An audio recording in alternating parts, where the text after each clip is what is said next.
ઉમેદવારના નામે કરી હતી। રાજકોટમાં હાઈ પ્રોફાઇલ સીટ નયનાબા જાડેજાની હારથી છે। કોંગ્રેસના ઉમેદવાર નયનાબા જાડેજા, જેઓ ક્રિકેટર જાડેજાના બહેન છે, વોર્ડ નંબર 2 થી તેઓ લડ્યા હતા અને તેમની હાર થઈ।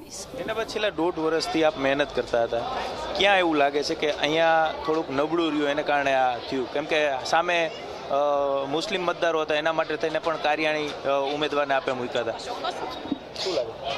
મેં હમણાં પણ કહ્યું કે ક્યાંક એવી ત્રુટિ રહી હોય કે અમે લોકો સુધી પહોંચ્યા હોય પણ કદાચ અમે એના વિચારોને અમારા મતમાં ન કન્વર્ટ કરી શક્યા હોય તો એ હોઈ શકે છે। બાકી રહી વાત કે જે 1.5 વર્ષ એ મેં ખૂબ ગ્રાઉન્ડ ઉપર જઈને કામ કર્યું જ છે, એના લોકો પણ સાક્ષી છે, તો જ મને 6000ની ઉપર મત મળ્યા હોય। પણ રહી વાત કે ત્રુટિની, તો ચોક્કસપણે હવે એની ઉપર કામ કરવામાં આવશે કે ક્યાં આપણી ત્રુટિ રહી ગઈ છે, ત્રુટિને શોધી એની ઉપર કામ કરવામાં આવશે કે જેથી ભવિષ્યમાં જ્યારે પણ હવે પક્ષ કોઈ પણને મેદાનમાં ઉતારે તો એમને વિજય મળે।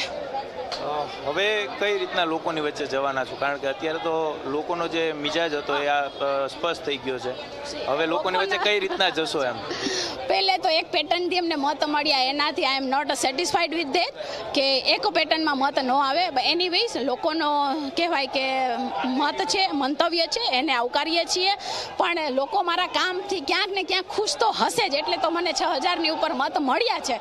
બાકી તો શું થાય શું ના એ તો તમે ને હું ઘણા બધા જાણતા હોઈએ છીએ, પણ anyways I will take it positively કે ભાઈ મારે હજી મહેનત કરવાની જરૂર છે અને I should do that and I will do that.